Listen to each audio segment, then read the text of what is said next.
Muitas coisas que eu quero comunicar com você, eu peço a graça de Deus. Vamos fazer o seguinte, para o negócio fluir mesmo, de verdade. Estenda essa mão para cá e ora por mim, em nome de Jesus.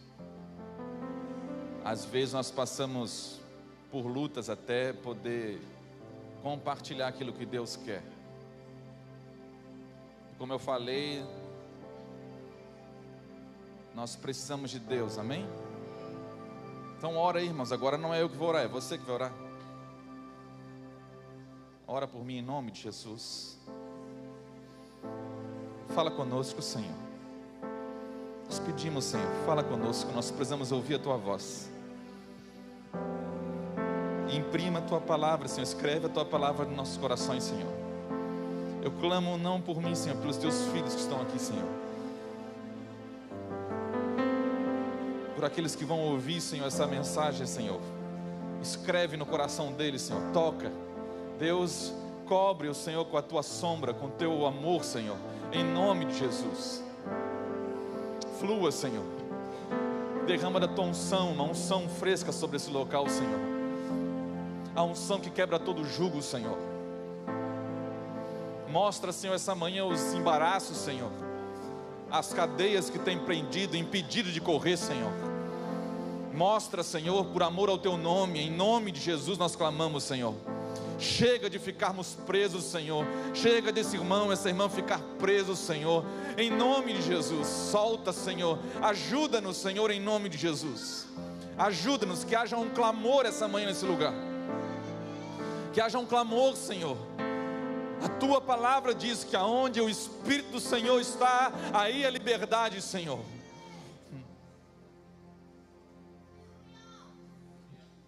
Aleluias. Te adoramos, Jesus. Capítulo 12 de Hebreus.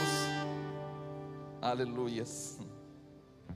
Portanto, nós também, pois que estamos rodeados de uma tão grande nuvem de testemunhas, deixemos todo o embaraço e o pecado que tão de perto nos rodeia, e corramos com paciência a carreira que nos está proposta, olhando para Jesus, o autor e consumador da fé, o qual, pelo gozo que lhe estava proposto, suportou a cruz, desprezando a afronta, e assentou-se à destra do trono de Deus.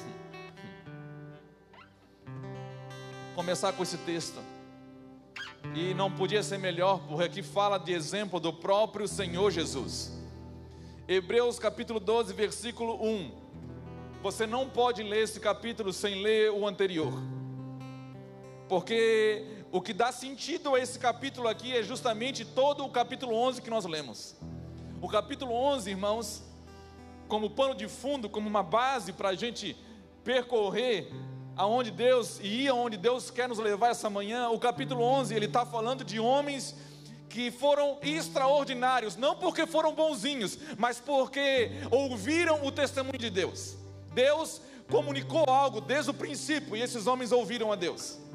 Existem dois tipos de pessoas: aqueles que estão querendo ouvir a Deus e aqueles que não ouvem. E não é porque nós estamos dentro de um templo evangélico que nós estamos ouvindo a Deus, que é duro isso, mas é verdade. E eu não estou aqui para julgar quem está ouvindo e quem não está ouvindo, ou quem é trigo e quem é joio. Isso não é responsabilidade minha. A responsabilidade minha é pregar o evangelho a toda criatura, independente de quem é, independente se está ouvindo.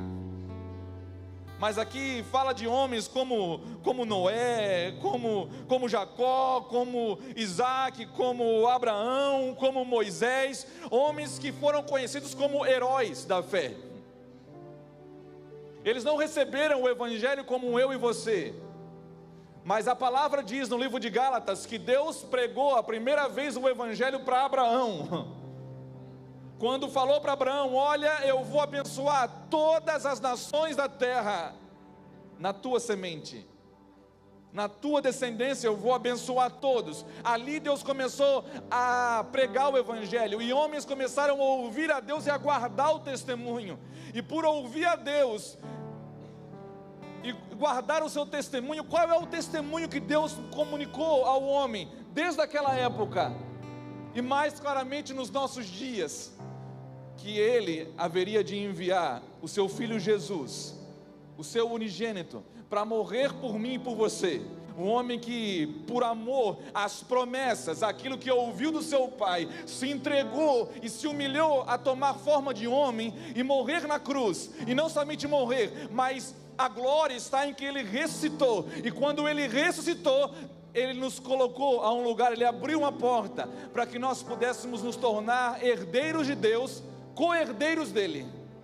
Esse é o testemunho de Deus a respeito do seu Filho. Ele é o justo juiz, Ele é o Senhor e Salvador, e Ele é o galardoador daqueles que buscam a Ele.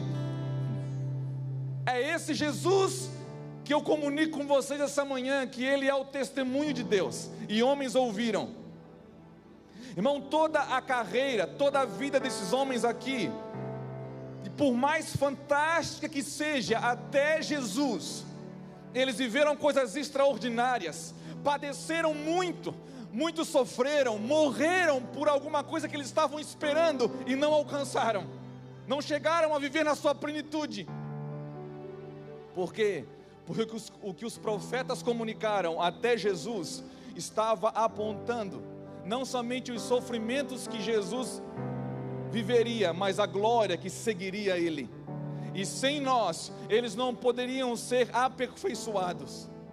Irmãos, existe algo tão especial sobre as pessoas depois de Cristo. O privilégio que nós temos, a graça que nós temos de sermos alvos, ou mergulharmos nessa graça, entrarmos nessa graça. Que Deus, Ele não colocou aqueles homens extraordinários. Imagina, irmão, Moisés, Noé, Abraão, Isaac, Jacó, Davi. Esses homens não entraram nesse lugar sem nós.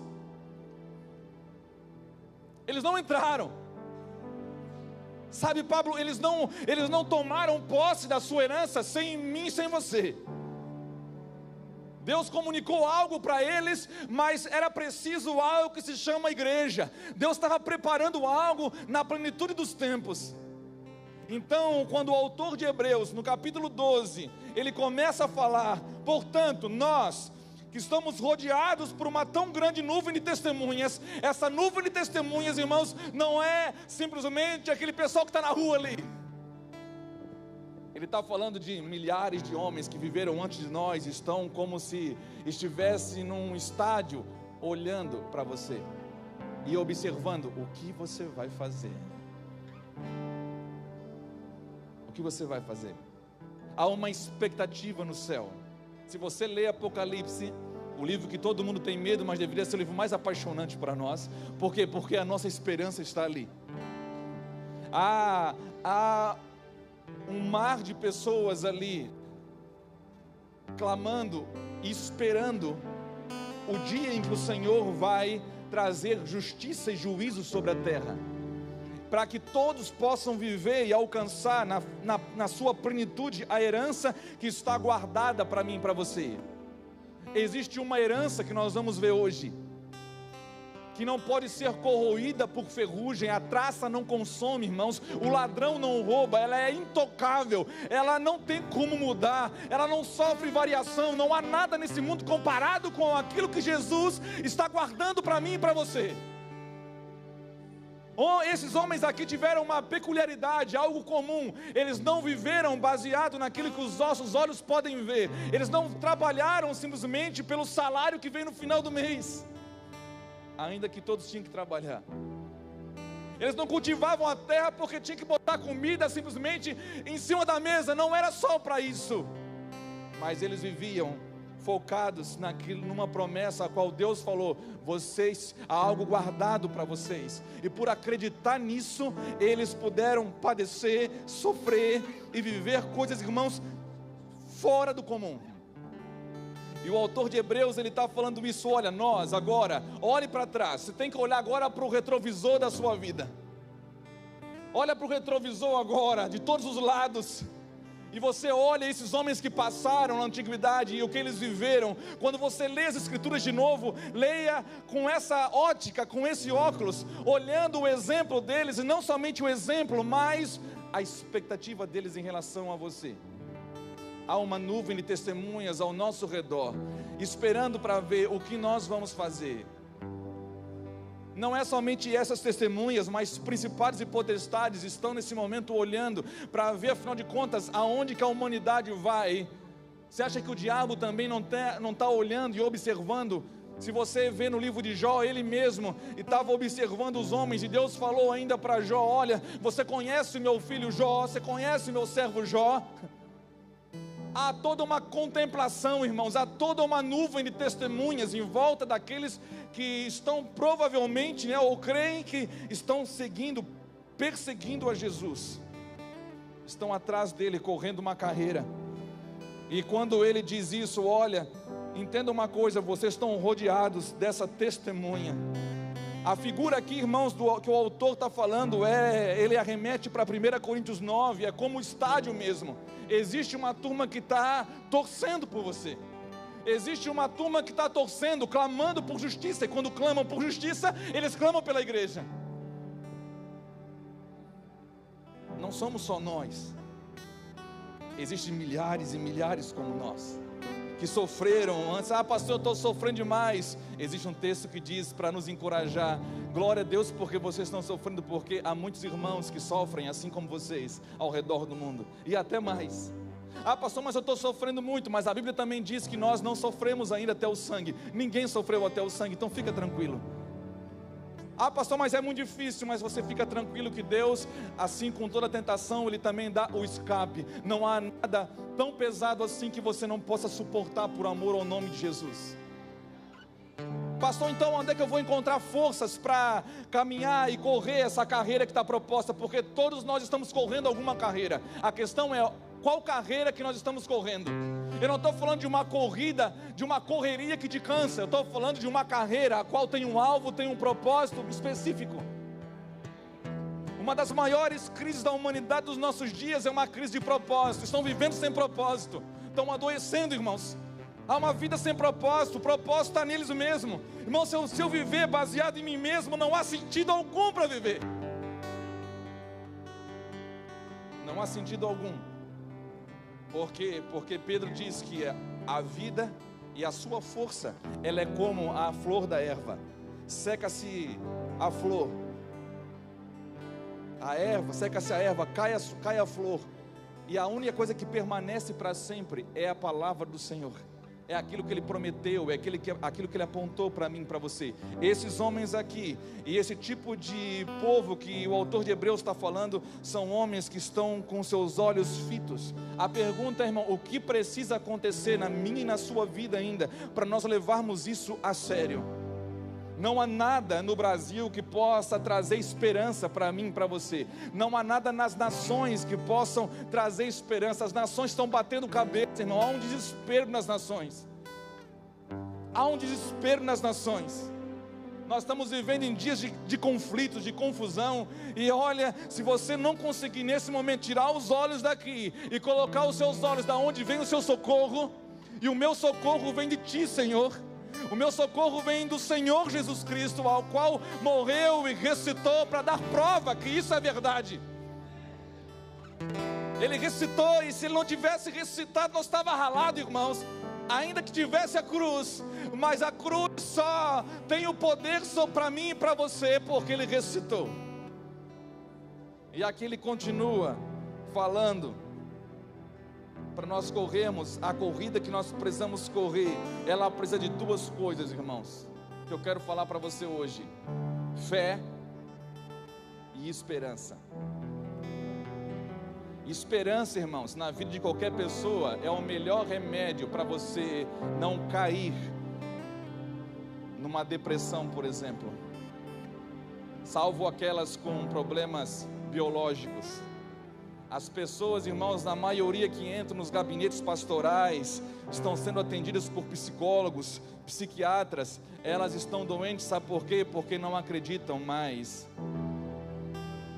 em nada. Na realidade, irmãos, elas tiraram os olhos em algum momento, se é que elas chegaram a contemplar um dia, mas elas abriram mão da sua maior esperança. Paulo, em 1 Coríntios 9, ele diz que nós não somos como aqueles que estão esbofeteando no ar, nós não somos como aqueles que estão correndo sem objetivo nenhum, mas nós somos como aquele que está correndo no estádio, a chegar e alcançar o alvo a qual Deus colocou. Então corram, Paulo fala, corram, não parem de correr. É impossível você guardar essa palavra e parar.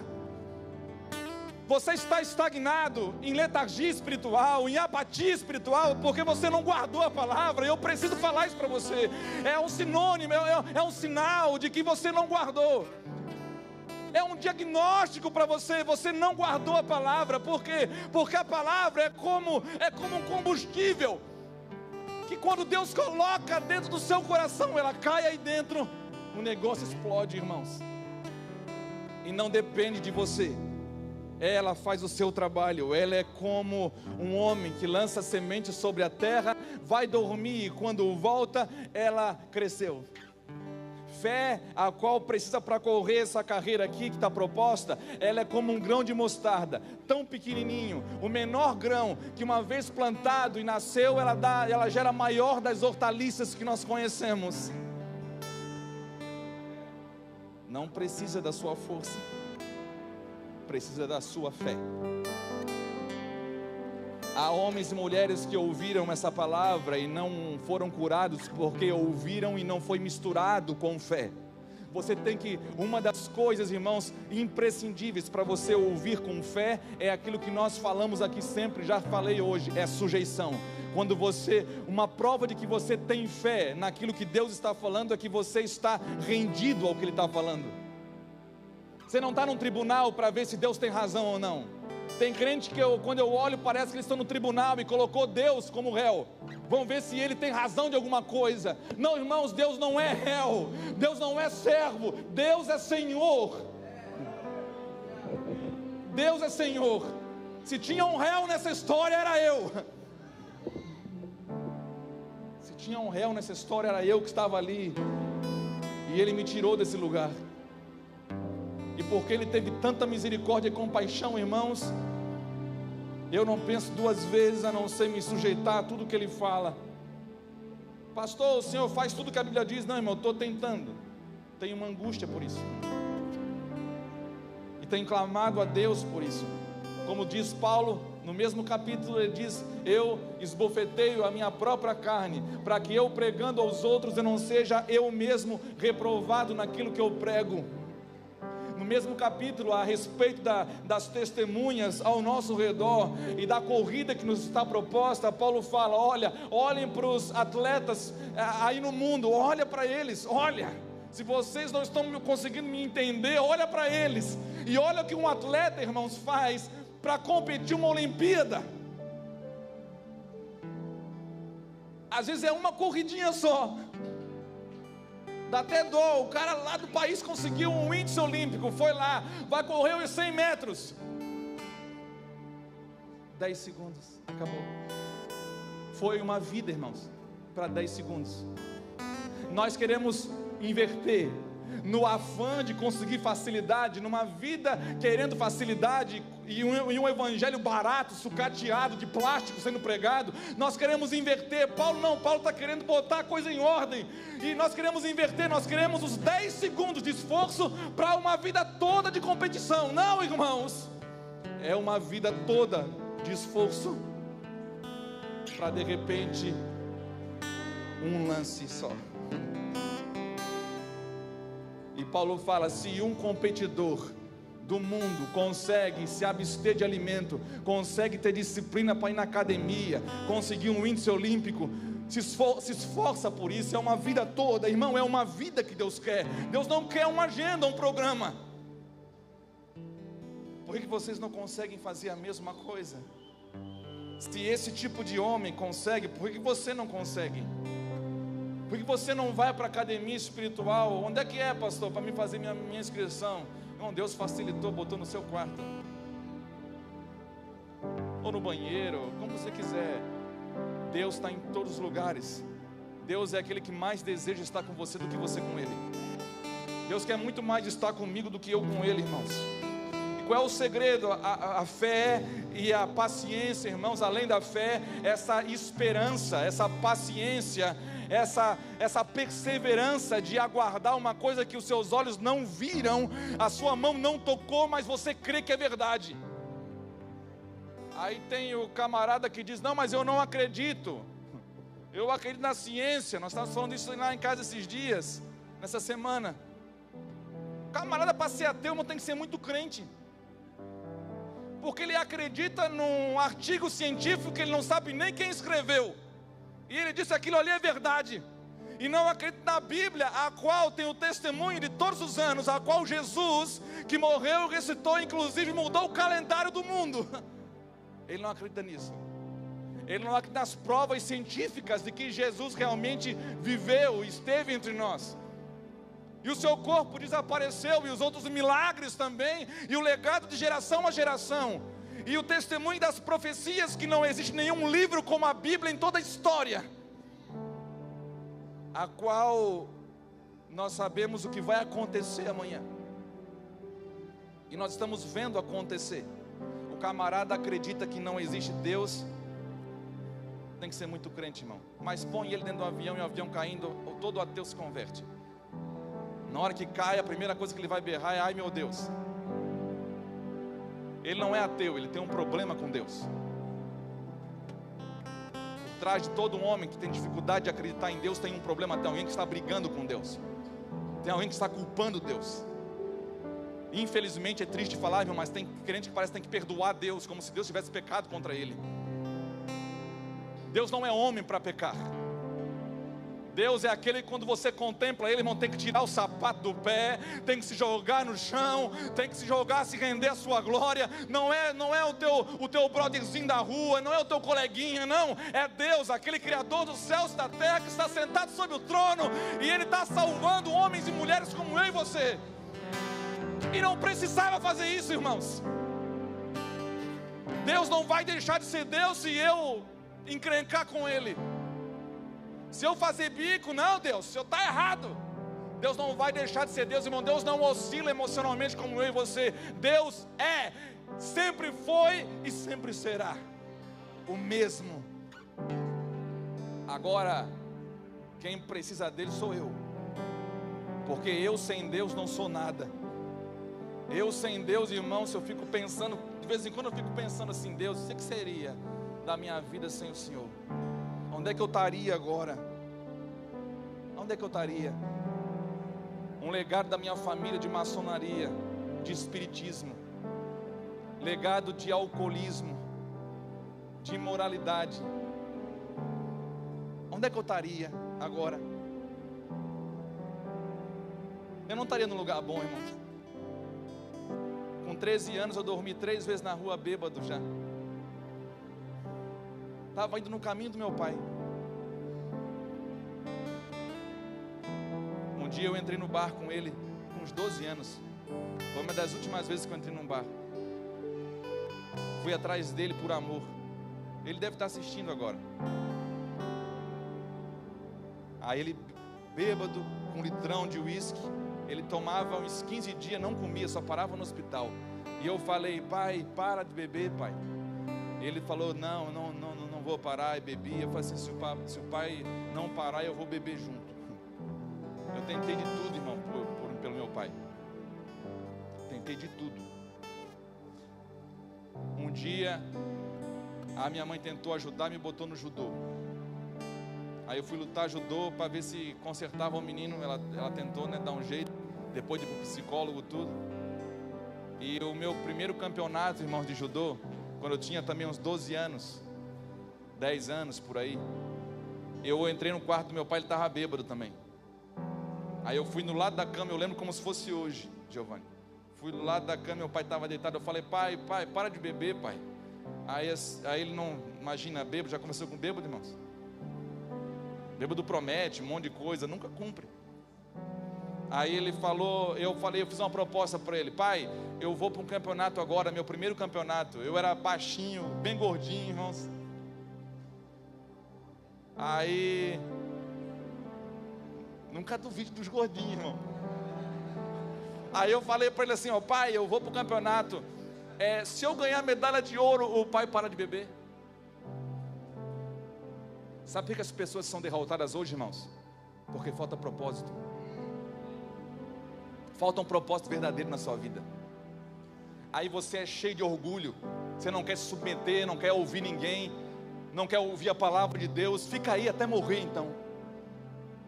Fica aí até morrer. Vai ter que acontecer o que? Tem gente que é tão cabeça dura, irmão, tão cabeça dura que tem que chegar até a morte. Por que não se rendeu antes? Que agonia isso. E a gente tem que ficar amando ainda. Ô desgraça. Aí eu cheguei para ele, pai, se eu ganhar o campeonato, o pai para. Claro que eu paro, filho. Ele falou mais ou menos assim. E eu acreditei, irmãos. Fui para lá, meu primeiro campeonato. Só quem sabia dessa história do meu pai bêbado da promessa era a minha mãe e o sensei que me treinava na época, meu professor. Meu primeiro campeonato, faixa branca, amarela. E como eu era mais grandinho que o normal e gordinho, eu lutava com o pessoal maior. Eu era faixa menor na turma. Aí eu fui, venci uma luta, venci duas, venci três, fui para a final, irmãos. Fui para a final com um amigo meu que era maior do que eu, faixa melhor que a minha, bem mais forte que eu, mas ele não tinha uma coisa que eu tinha: propósito. Aí eu fui para a luta, apanhei, irmão, apanhei até o céu da boca. Apanhei, foi. E só a minha mãe e meu professor sabia disso. Mas quando ele estava me imobilizando, eu lembrei do meu pai. E eu consegui virar aquele menino. E venci aquela luta. Cheguei em casa, levei para o meu pai a medalha. Você pergunta, ele parou? Não, mas eu venci. E eu fico pensando, como Paulo falou em 1 Coríntios 9, se a promessa de um pai alcoolizado pode mudar a vida de um menino, por que vocês, ouvindo o que o Senhor fala, não tomam o rumo da sua vida? Não começam a correr a carreira que está proposta? Você tem esperança e a palavra tão forte para mudar a sua história, e você fica esperando, botando a culpa no outro, é porque o outro está fazendo errado, é porque o outro é ruim, é porque o outro peca, é porque o outro é miserável. Irmão, é a sua carreira, não é a carreira do outro. Cada um vai correr a sua. Eu estou lutando a minha, e quanto mais você entender a sua, ainda vai sobrar gás para ajudar o outro. Porque não ganha quem chega primeiro, ganha quem chega. Essa é uma carreira, é uma corrida, não é quem chega primeiro, Ariel. Eu não estou competindo com você para ver quem é melhor. Não, nós estamos competindo para ver quem chega. E essa competição quanto mais você puder levar, quanto mais você puder agarrar, botar no seu ombro, botar nas suas costas e levar com você, melhor. Por isso que eu prego o evangelho, para tentar levar você comigo para onde eu estou indo. Porque ninguém pode levar alguém para um lugar que não está. Você só pode tentar ajudar as pessoas a ir para um lugar onde ela está. Irmão, Jesus fala aqui no versículo 2, olhando para Jesus, o autor, corra olhando para Ele. Fé e paciência só tem sentido. Fé, irmão, sem Jesus é uma mentira, é uma crendice. Tem crente que ainda reduz a fé a isso. Pastor, eu vou jogar na Mega Sena, fazer uma fezinha. Irmão, isso não é fé, isso é crendice. A fé de Hebreus 11, que tem um firme fundamento, que é um firme fundamento, ela é a fé em Cristo. Quando eu corro a minha carreira, a minha corrida, olhando para o autor e consumador da minha vida, Jesus Cristo. Irmão, olha para mim. Se você sair daqui hoje decidido, pastor, eu tô apanhando, eu tô igual o Rock no filme. Você lembra? Os mais velhos aí sabem. Tem bastante gente que viu o Rock aqui, irmãos. A juventude é Cobra Kai, também já vi também, irmãos. Aí você, irmão, o mocinho sempre vai apanha até o final, irmão. O Rock apanhava até o final. Todo filme era a mesma coisa, e a gente via. Só mudava o competidor, o adversário, mas é a mesma coisa, irmão. Na nossa vida é a mesma coisa, você pode apanhar. Importa que agora vocês passem por várias tribulações. Atos fala sobre isso, que importa que para entrar no reino de Deus, nós venhamos a passar por várias tribulações. Eis que eu envio vocês como ovelha no meio de lobos. Se fizeram comigo, quanto mais com vocês. No mundo vocês vão ter aflições, mas tem de bom ânimo, eu venci o mundo. O problema é que a gente quer um Jesus para que a gente vença no mundo. Não, o Jesus meu e seu é para você vencer o mundo. Aí Roque apanhava, você via, irmão, todo desfigurado já. Tem gente que está assim, todo desfigurado já. Está apanhando, irmãos, e não sabe, a gente só está lembrando. Sabe o que acontecia no filme do Roque? Aí ele estava apanhando. Aí de repente está lá, caiu. Todo mundo pensava, por mais que a gente via todo o filme, irmãos, Rock 1, Rock 2, Rock 3, Rock 4, a gente pensava, acabou, agora perdeu. Aí ele começava a lembrar. Começava a lembrar da sua família. Lembrem das coisas que dão esperança a vocês. Lembrem, tragam à memória as coisas que dão esperança, irmão. Isso é o nosso remédio. Ou você vai pelo psicólogo dos psicólogos, ou você vai pelo remédio dos remédios, ou nós vamos ter que pegar outras alternativas, normal, até que você enxergue. Aí ele começava a lembrar da esposa, lembrava dos treinos, lembrava do treinador falando para ele, brigando com ele. De repente tocava aquela musiquinha. Você lembra? Rapaz, quando tocava aquela musiquinha, dava até vontade de lutar boxe. Aí tocava a musiquinha, ele levantava, irmão, do nada, das cinzas. Irmão, um cara que está correndo, olhando para Jesus, ele é igual o Highlander, irmão. O diabo só se matar, ele para, senão ele não para. Só cortando a cabeça, irmãos. Cristão é assim, pode cortar a cabeça de um, nasce 10. Não parou, irmão, depois que Jesus, ele veio, ensinou, plantou dentro de mim, você uma palavra, não depende do meu corpo, depende da palavra que está em mim. Então pode matar o meu corpo, mas a palavra continua. Podem não lembrar do meu corpo, mas da palavra que eu prego vão lembrar. Então Jesus diz, olha, essa palavra, corram olhando para esse Jesus, tragam à memória isso, porque vocês vão conseguir correr. Ele mesmo fez isso, olhando para Jesus, autor e consumador da fé, o qual, pelo gozo que lhe estava proposto, olha só, lembranças. Escute uma coisa, não há como, é impossível ser cristão hoje, sem lembrar do gozo que está proposto para mim e para você. Não tem como resistir às ofertas, às concupiscências do mundo, às paixões desse mundo.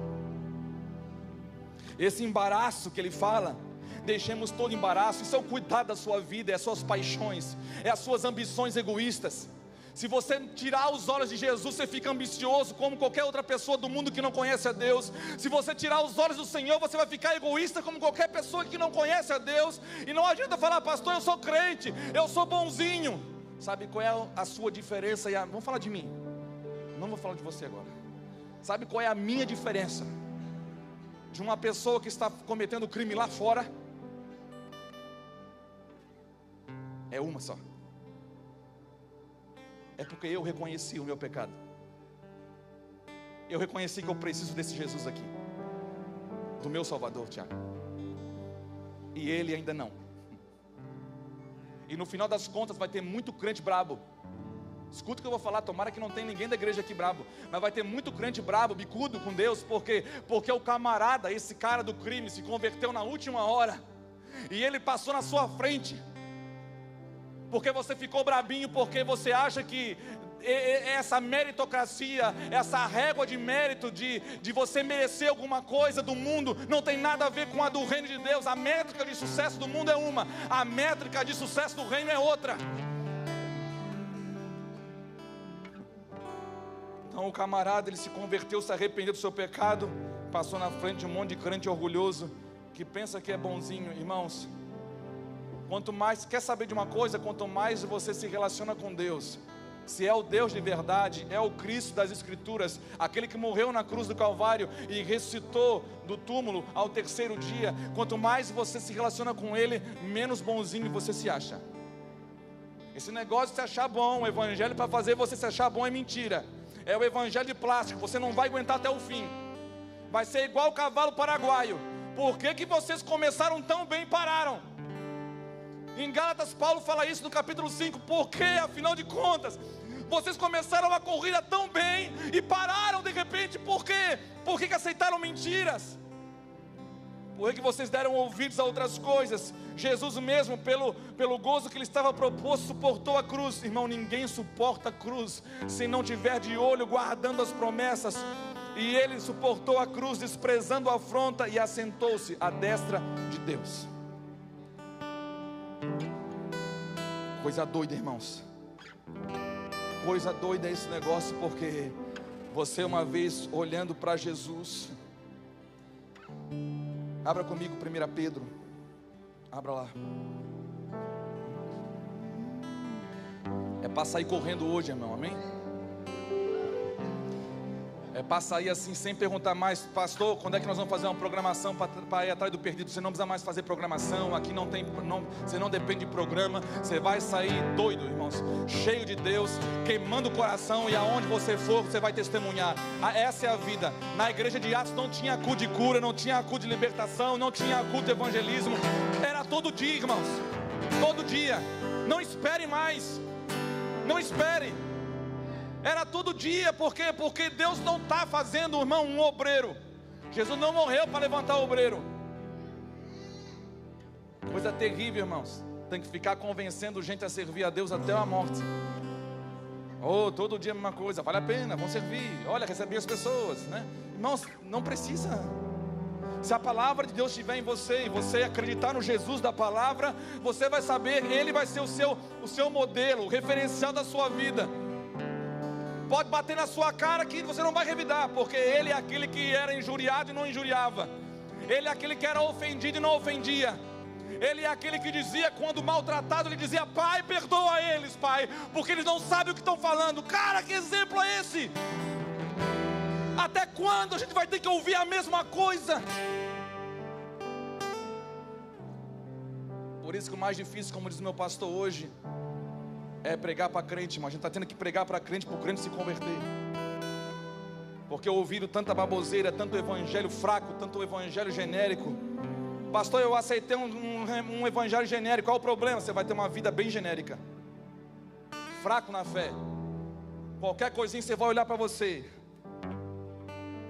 Você vai olhar para o tênis do outro, que bonito. Vai olhar para o seu, sempre é feio. Você vai olhar para a calça do outro, sempre bonita, para a sua é feia. Você vai olhar para a sua vida, tudo em você é feio, porque o outro é bonito. Sempre numa comparação, numa inveja, sempre num egoísmo, sempre. Que Deus nos livre disso. Pastor, então o que nós vamos fazer? Agora você vai saber o que nós vamos fazer, o que Deus está pedindo para nós fazer. 1 Pedro, capítulo 1, versículo 13. Aleluias. Foi Gálatas 5:7 que Paulo falou: corrieis bem, quem vos impediu, para que não obedeçais à verdade. Quer saber se você está correndo bem? Você corre bem quando você tem obediência. Quando a obediência sai do seu foco de vida, acabou-se, irmãos.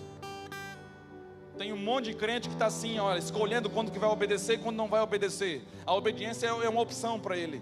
Não, isso aqui eu não concordo. Tem crente que não concorda com a Bíblia, irmãos. Não me entra na cabeça isso. É loucura, é insano. É fruto de uma geração perversa. A gente tem ensinado isso aqui sempre, desde o primeiro treinamento. A Bíblia é aquilo que faz a gente calar a boca.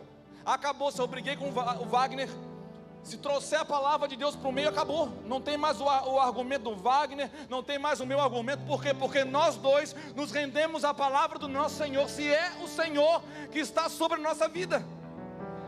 Mas os crentes olham hoje, porque são tão fracos, porque não conseguem correr a vida deles, porque eles olham: não, eu não concordo com isso. Não concordo que tem que perdoar tanto. Como assim? A falta de perdão é a razão da maior das enfermidades que nós estamos vendo nos nossos dias. Sabe qual é o maior testemunho que você pode dar hoje no mundo? O perdão. O perdão é o maior testemunho de Cristo. Por quê, pastor? Porque Ele nos perdoou na cruz. Ele conquistou. Ele não morreu a morte dele, irmãos. Sabe? Ele não morreu. Se você pensa que Jesus foi lá na cruz porque ele merecia, ele tinha que estar lá. Não, irmão, quem tinha que estar lá era eu e você. Nós só ficamos livres do pecado como um homem e uma mulher que estão casados. Ela só está livre do marido quando o marido morre. E o Senhor diz: agora vocês estão livres do pecado, porque eu morri a morte de vocês. Vocês morreram para o pecado na cruz. Quando eu estive lá, eu morri a morte de vocês. O que nós precisamos então, através da fé, reconhecer, morrer com Cristo. E isso é manifesto no batismo. Por isso que quem crê tem que ser batizado. É a primeira evidência de que você crê. Pastor, eu não me sinto pronto para batizar. Irmão, não tem que estar pronto. Você tem que ter fé e reconhecer que você é um pecador. Se você não reconhecer que é um pecador, você não vai se batizar. Ah não, mas tem que ser na água quente, pastor. No rio não. Irmão, eu me batizei na cachoeira. Eu tenho medo de água fria. Eu me batizei na cachoeira, chovendo no inverno. Eu não sabia se era unção, o que estava espetando o meu corpo. Não sabia se era unção, quando eu saí da água era frio, que eu me tremia todo. E todo mundo feliz lá, orando em língua. Oh, irmão, tá cheio, estava com frio, irmão, me tremendo todo. Mas eu batizei porque eu estava desesperado, irmãos. É igual o etíope e Filipe. O cara está ali, voltando para casa angustiado, Filipe correndo.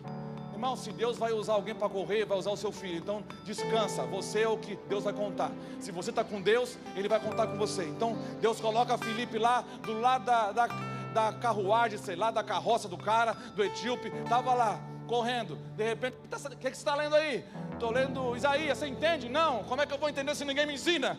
Então eu posso ensinar? E aí foi lá, subiu, começou a ensinar. Na hora que os olhos abriram, irmão, ele falou assim: cara, tem água ali, ó. O que impede de eu ser batizado? Ah, irmão, cadê os homens como esse? Cadê o evangelho como esse, irmão? O evangelho das escrituras. Cadê os homens como Hebreus 11? Cadê os homens que creram no evangelho que não é de plástico? Cadê os homens que acreditaram no evangelho de verdade? Ah não, eu vou cometer um pecado hoje só porque Deus me perdoa. Miserável. Nem os homens não pensavam assim, os heróis da fé. Eu vou falar para você, Deus perdoa mesmo. Isso é uma verdade, eu só não sei se você se arrepende mais.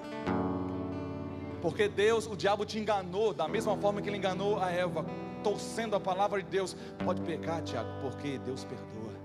Pode pecar, Joel, porque Deus te ama, cara. Deus perdoa. Ele vai te amar até a morte. Ele vai te amar eternamente, se você quer saber. E o seu pecado não muda o amor de Deus. O problema é se você vai se arrepender. Porque somente aquele que arrepende e deixa o pecado alcança a misericórdia. Se é para levar, se é para usar a palavra, nós vamos usar ela completa, irmãos. Não vamos usar só uma parte. Não pega uma partinha aqui para fazer base de uma teologia para o seu pecado e para o seu erro. Está cheio de homem fazendo isso. Agora olha só o que diz. Eu falei que era para correr hoje, irmão. Se você não saiu até agora, então me dá mais uns 15 minutos para me aproveitar, que você não vai sair mesmo. Aguentou até agora, irmão, vai até o final. Amém? Pode apertar um pouquinho mais? Não, estou brincando, não. Agora vai melhorar agora. Agora é... 1 Pedro 1,13 diz: portanto, cingindo os lombos do vosso entendimento, sede sóbrios, e esperai inteiramente na graça que vos ofereceu na revelação de Jesus Cristo. Como filhos obedientes, não vos conformando com as concupiscências, com as paixões que antes havia em vossa ignorância, mas como é santo aquele que vos chamou, sede vós também santos em toda a vossa maneira de viver. Não é num dia da semana, é em toda a vossa maneira de viver. De segunda a domingo, irmãos. Portanto está escrito: sede santos, porque eu sou santo. Ah, pastor, é Pedro falando. Jesus falou lá no Sermão da Montanha: sede perfeitos como meu Pai é perfeito. Pedro só está continuando, irmãos, o que Jesus falou. Sede santos, porque eu sou santo. No versículo 22 ele diz: purificando as vossas almas pelo Espírito na obediência à verdade, para o amor fraternal não fingido. Amai-vos ardentemente uns aos outros com um coração puro. Irmãos, cingindo, vamos começar. O que nós vamos fazer então, pastor? Agora, você precisa urgentemente cingir os lombos do vosso entendimento. Sabe o que para ação? Agora vai começar o negócio. Pedro está falando, ele está lembrando de algumas coisas, Pedro, desde o começo. Cristo, Ele resgatou vocês do pecado, pelo sangue do Cordeiro vocês foram resgatados, vocês tiveram acesso a uma herança incorruptível, incontaminável, que não se pode murchar, guardada nos céus, que mediante a fé estáis guardados no poder de Deus, e vocês foram resgatados dessas concupiscências para esperar essa herança maravilhosa, com todos aqueles homens de Hebreus 11, com todo mundo que está crendo em Jesus. Vocês estão invocando o nome de um Senhor que é santo. Sede santos então, porque Ele é santo. E Ele diz então, se querem viver dessa forma, sabe o negócio, como a ideia de cingir, como está encilhando um cavalo para a corrida? É mais ou menos isso. Prepara a mente de vocês com toda a palavra de Deus. Se armem, estejam prontos. Sabe aquele soldado que vai para a guerra? Ele se prepara como um atleta se prepara há 40 anos.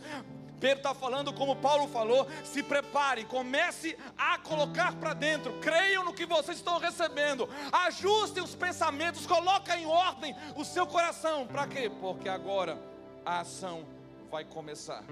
Pedro está falando aqui, não existe carreira sem ação, não existe vida com Deus sem ação. Se a sua vida está parada, irmãos, um dia eu fui reclamar para Deus que a minha vida estava igual água de poço. Nunca fala isso, irmãos. Conselho de pastor, estava lá no escritório, estava trabalhando lá pelo ano 2005, eu acho, mais ou menos. Aí eu estava dentro do escritório orando, Deus, 5 horas da tarde, irmãos, fechei a porta, dobrei meu joelho no escritório, estava num emprego que eu não queria, a igreja tinha mandado eu ir embora. Eu fui mandado embora, bem dizer, irmão, 2 vezes de igreja. Se você acha ruim a sua história, seja bem-vindo, irmãos. Até os meus 17 anos eu compareci mais de 10 vezes numa reunião de presbitério da igreja que eu ia. Para ser elogiado não, irmão, para ser botado na cadeira de réu, só porque eu cria no Espírito Santo.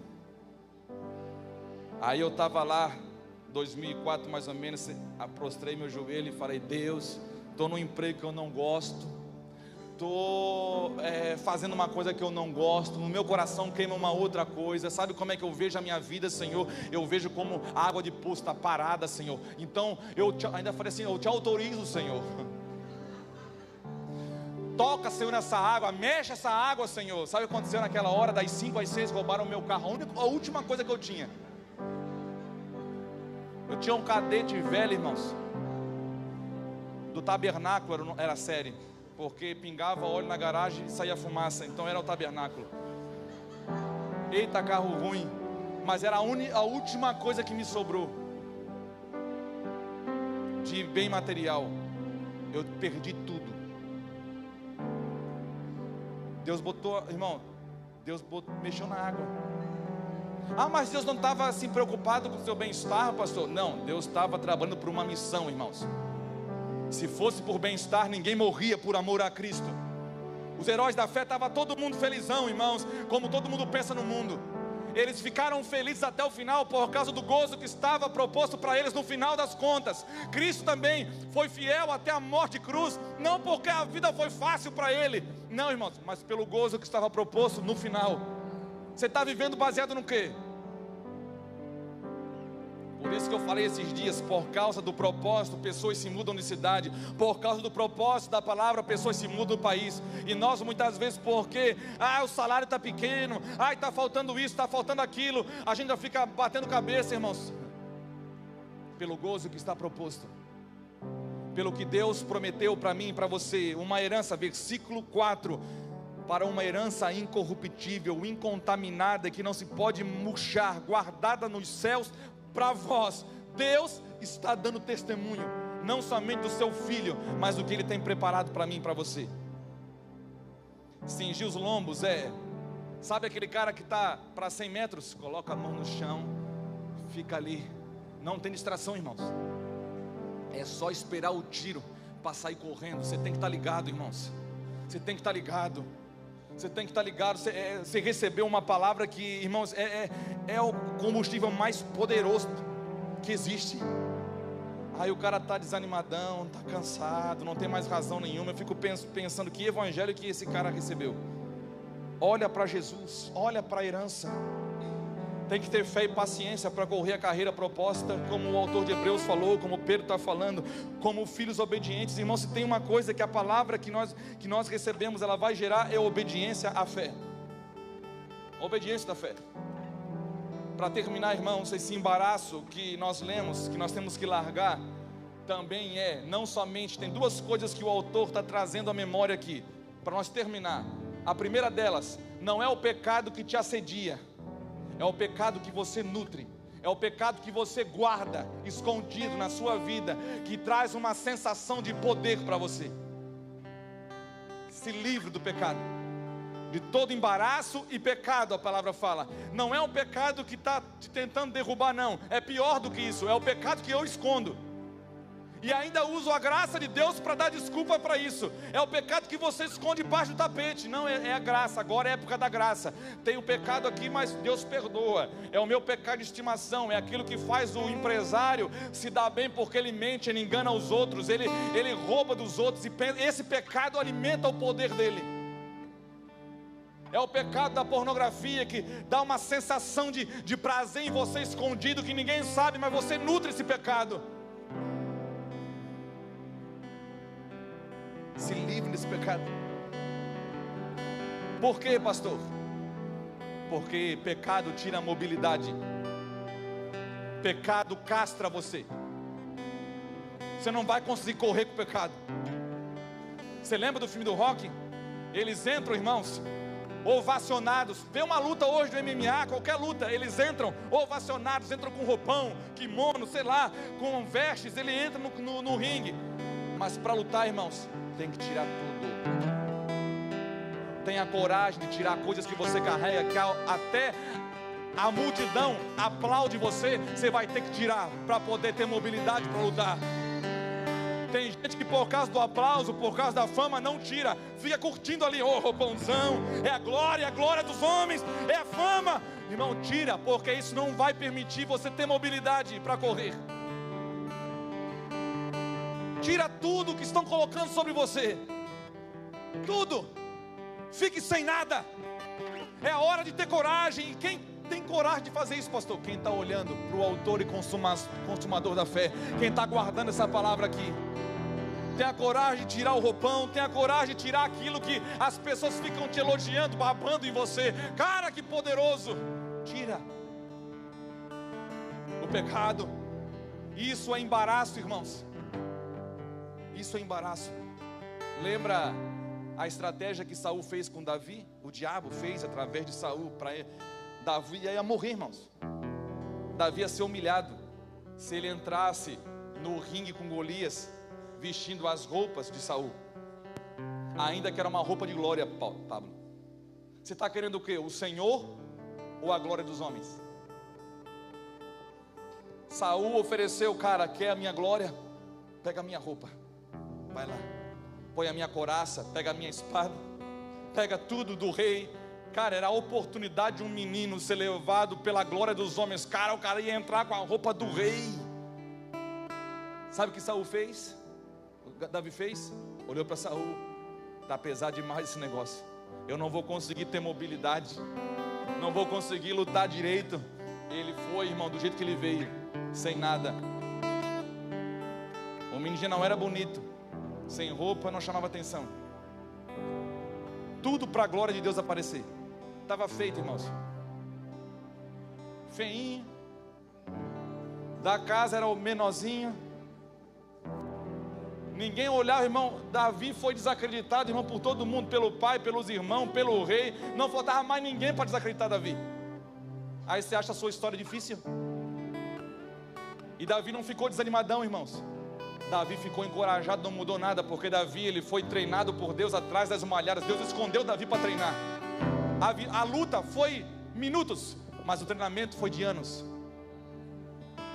Ó, escuta, Saul, eu posso lutar com Golias porque eu venci um urso e eu venci um leão. Tá, mas pega a roupa de glória, de ouro. Não quero. Você está pronto para dizer não? Você está pronto para dizer não para aquilo que o mundo está querendo oferecer para você? Tem gente que está olhando as coisas que o mundo está oferecendo e pensa que é Deus oferecendo. Não, pastor, mas tá aparecendo é porque Deus quer. Deus está mostrando. Há uma porta aberta, irmão. Nem toda porta que abre é Deus.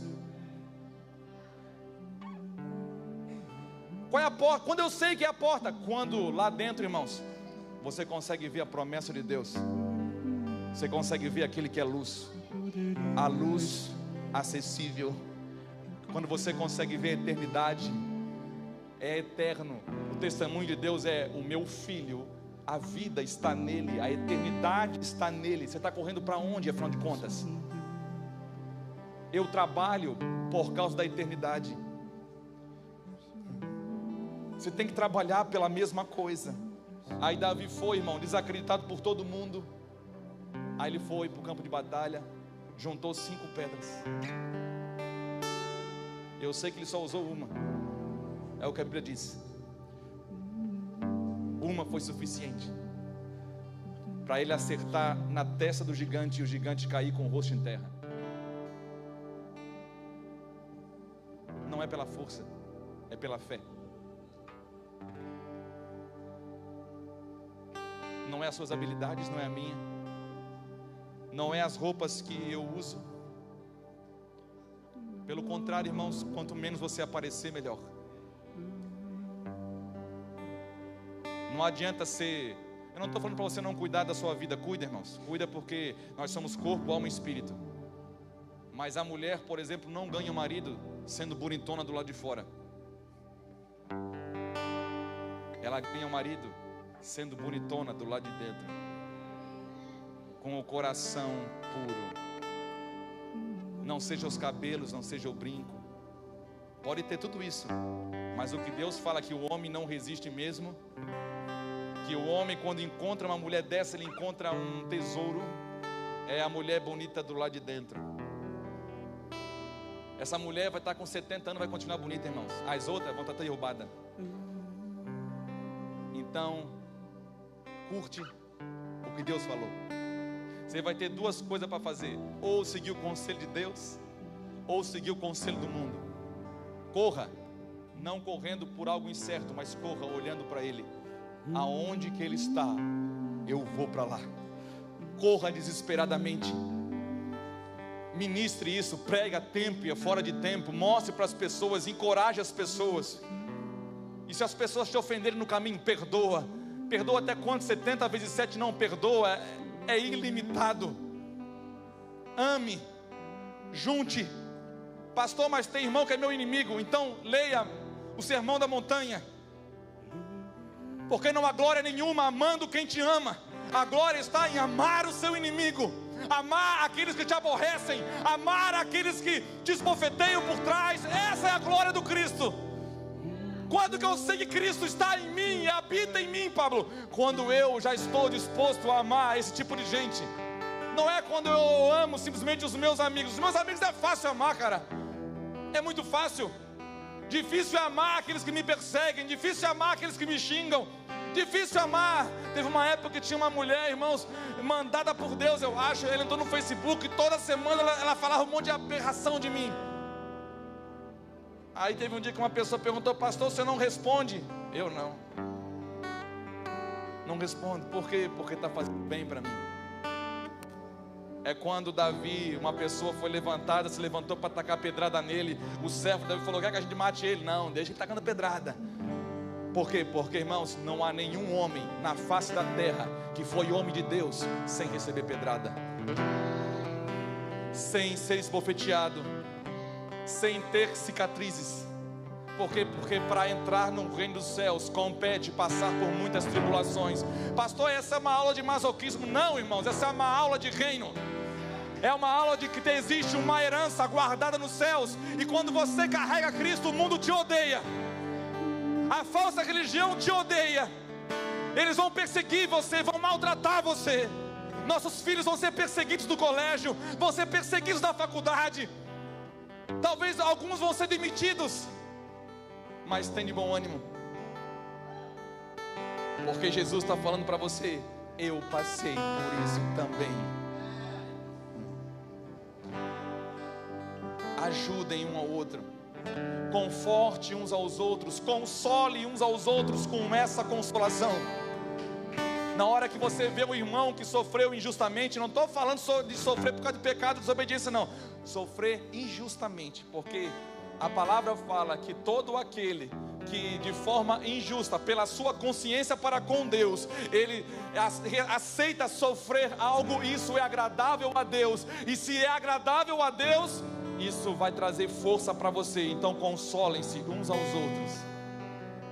Na hora que você vê um irmão passando luta, quase desistindo, bate no ombro dele e fala: cara, vamos orar. É hora de levantar a cabeça. Olha para onde vem o seu socorro. Olha para a linha de chegada. Quem está na linha de chegada me esperando? Leia Estevão em Atos. Nesses dias uma pessoa perguntou, não leu a Bíblia, me perguntou: pastor, o que Estevão viu quando estava morrendo?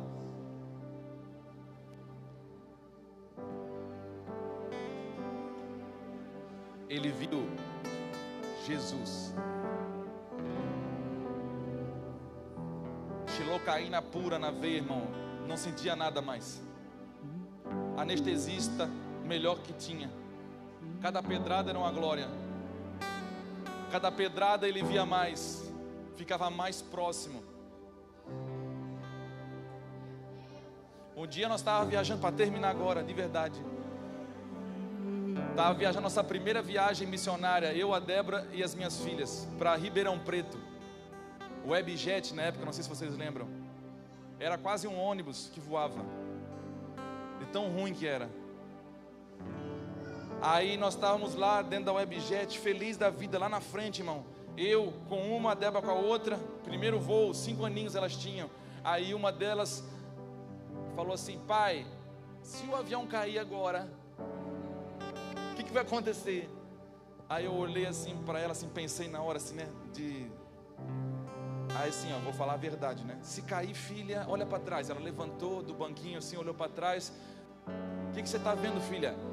Papai, está cheio o avião. Filha, se cair vai todo mundo morrer. Todo mundo vai morrer, filha. Aí ela olhou para mim assim, assustada. Eu falei assim: filha, mas pisca o olho. Ela piscou. Num piscar de olhos, filha, eu, a mamãe e vocês duas vamos estar na frente de Jesus. Jesus estará esperando nós 4. Essa esperança, corram como para um gozo que está prometido. Há um descanso a qual os heróis da fé de Hebreus 11 não alcançaram. Não alcançaram porque eles não poderiam alcançar sem eu e você. Eles estão como testemunha ao nosso redor, encorajando: Pablo, vale a pena, nós vivemos por uma coisa e não alcançamos, esperando vocês. Jesus, quando morreu, ele foi até as profundezas ao inferno e levou, irmão, não levou um cativo, ele levou cativo o cativeiro. Ele pegou todo mundo e arrastou para cima. Não é pouco esse homem, irmãos. Não é fraco esse homem. Esse homem, quando eu estou fraco, eu entro no meu quarto. E eu estou fraco, irmão, todo dia. Como eu falei, tem 2 formas de você viver a sua vida. Se você é bonzinho, viva por conta. Se você é ruim, só tem ele de jeito, não tem outro. Eu quero orar por você que deseja correr a sua carreira olhando para Cristo. Se levante essa manhã em nome de Jesus. Vamos ajeitar essa pisada, vamos ajeitar. Cinja os lombos do vosso entendimento. Preparai-vos para a ação, meu filho. Preparai-vos para a ação. Olhe para o autor e consumador da sua fé. Se você tirou os olhos em algum momento de Cristo, eu quero orar por você. Quero orar por você. É agora, em nome de Jesus.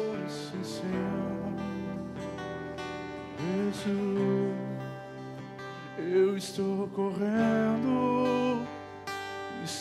correndo para ti, estou buscando um lugar aos teus pés. Eu estou correndo, eu estou correndo para... Se você quiser sair do seu lugar, vem aqui na frente, eu quero orar por você. Se você quiser ficar onde você está, fique à vontade. Mas se você quiser muito, sai do seu lugar e vem aqui na frente, em nome de Jesus. Ai, irmão, dá vontade de correr. Estou buscando. Você que está em casa, dobre os seus joelhos. Está ouvindo essa palavra, dobre os seus joelhos aonde você está. Está em casa, você não pode aqui. Faz algo, irmãos, em nome de Jesus. Eu poderia estar em qualquer outro lugar, mas tua glória me atraiu. Espírito Santo, Tua toca nos seus filhos. presença me atraiu. Ajeite esses Tentei joelhos me que estão esconder, cambaleando, Senhor. com medo de não... Lembra as palavras que um dia o Senhor já falou para eles, Senhor. Glória me atraiu. Lembra as palavras, as promessas, Senhor, que um dia deram vida, Senhor. E se nunca ouviram, faça-os ouvir hoje, Senhor, em nome de Jesus. Outro lugar, mas tua glória me atraiu. Tua presença me atraiu.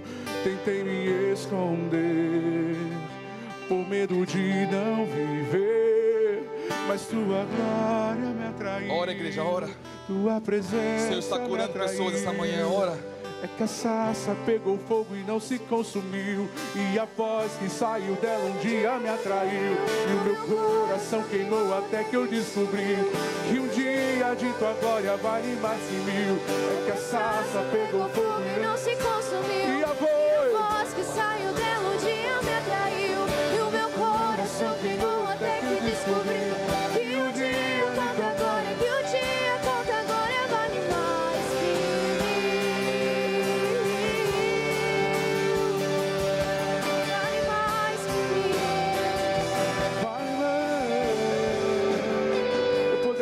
eu poderia estar em qualquer outro lugar, mas tua glória me atraiu, tua presença me atraiu. Tentei me esconder com medo de não viver, mas tua glória me atraiu, tua presença me atraiu. Essa corrida é para aqueles que não querem se preservar. Paulo diz: eu vou me gastar e deixar ser gasto por amor a vós. Eu vou me fazer fraco para ganhar os fracos. Eu vou me fazer de louco para ganhar os loucos. E se você está pensando, pastor, eu cansei, eu parei várias vezes, tem jeito, irmãos, Jesus deixou a sua glória por causa de você.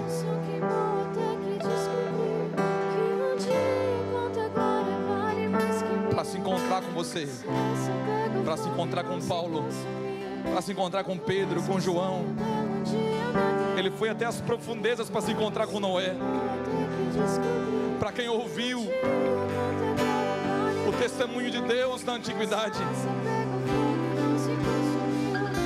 Toca, Senhor, em nome de Jesus, nesse homem, nessa mulher.